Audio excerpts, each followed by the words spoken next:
Hello, my name is Billy Talbot, and I've been asked to introduce the fourth episode of Creepy Cheap Ass, but I have to do it quickly because the moon is starting to rise. And the subject of this video is Lunatics, Lycanthropes, otherwise known as Werewolves.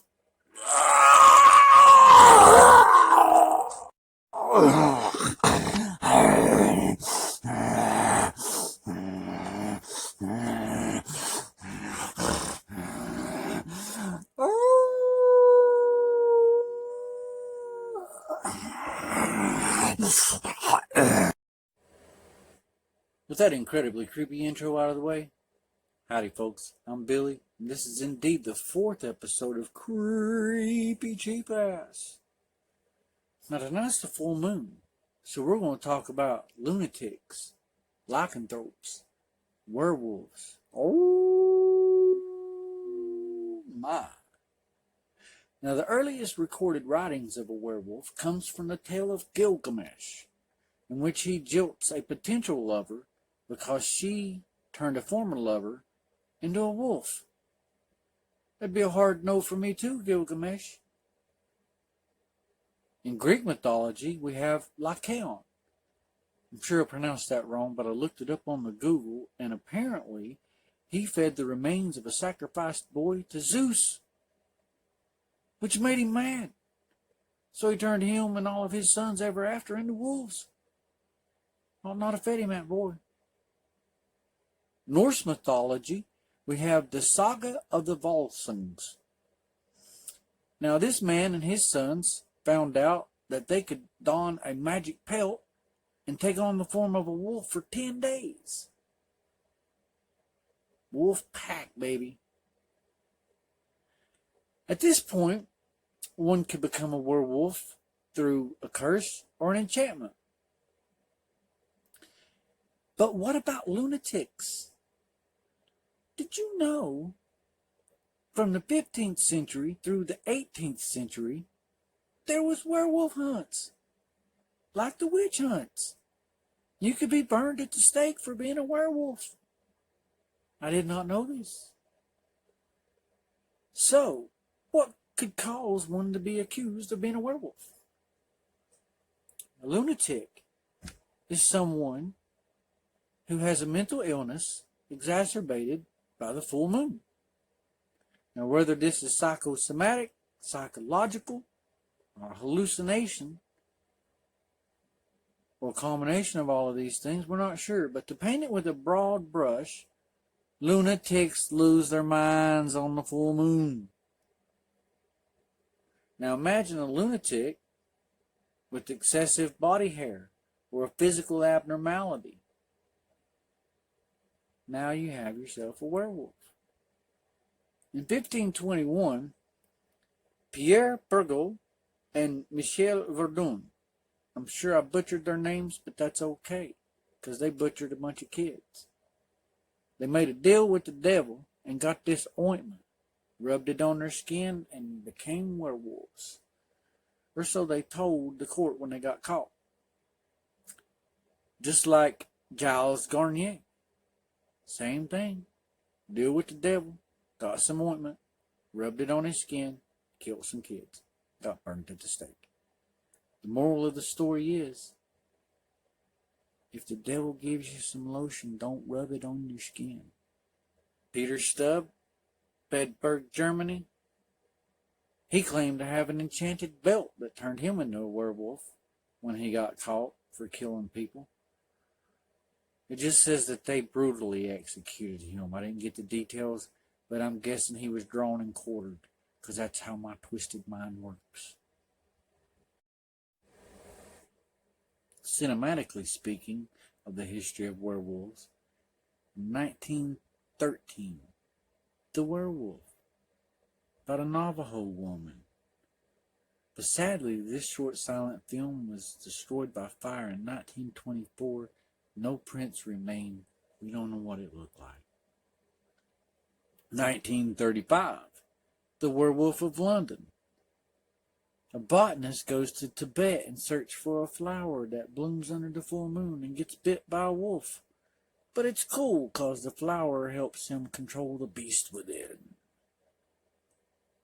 But then comes 1941, and the movie that gave us our so-called knowledge of werewolves. Kurt Siodmak and the great Wolfman, Lon Chaney Jr.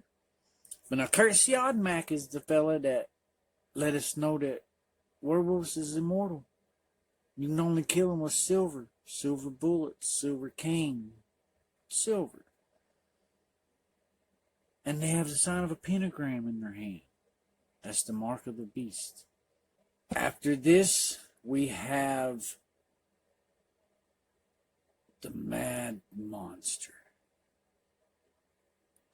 George Zuko, one of the most horribly underrated actors of the Universal era. I love George Zuko. Glenn Strange. Y'all might know him as the bartender on Gunsmoke, but I know him as a creature monster actor. He was several monsters, but in this one he plays a dim-witted farmhand who gets tricked into some experiments by George Zuko, and he becomes a werewolf. Really good movie. Check it out. Where am I here? The Werewolf, 1956. Another person that's unsuspectedly injected with a serum and becomes a werewolf. I was a teenage werewolf. Teenage Michael Landon goes to get treatment for depression. Mad scientist figures it's better than turn him into a wolf. Curse of the Werewolf, Hammer, 1961. Love this movie. Bastard son cursed at birth. Really good movie. The guy that has to be a court jester in order to get some scraps of food thrown at him, that scene is just maniacal. I love it. Boy Who Cried Wolf, 1973. Kid sees his dad turn into a werewolf, but ain't nobody wants to believe him because, who believes the boy that cried wolf? But then here comes the 80s. The Howling. And a movie that will forever have a special place in my heart, An American Werewolf in London. 10 years old, and this movie scared the living out of me. Loved it. John Landis was so awesome that Michael Jackson comes up and he's like, "Hey, dude, man, you need to make this video for me." Thriller. You gonna tell me you're gonna get through spooky season and not watch Thriller? Come on, man. But for a time with the werewolves being in the spotlight, they became super popular and they kind of got regulated down in the supporting monster role. Kind of like the tail end of the Universal area with all the Monster Mash movies. We got the movie that taught us Wolfman has nards. Monster Squad. Waxwork. Fright Night 2. Transylvania 65000. They all got a popular werewolf, but he's not the star.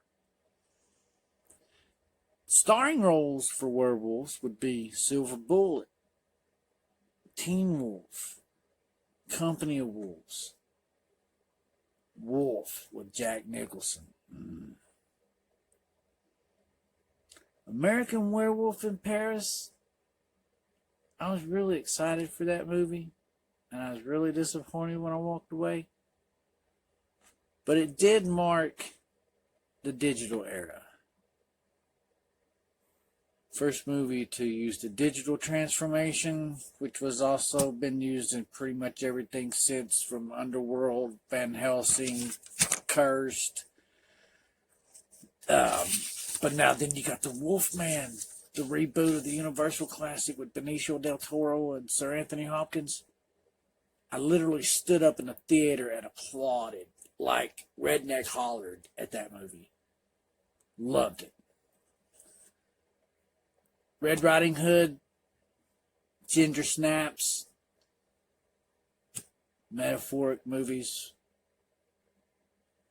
Dog soldiers, full-blown monster wolves that just don't turn into humans. They're just like, they're wolf monsters.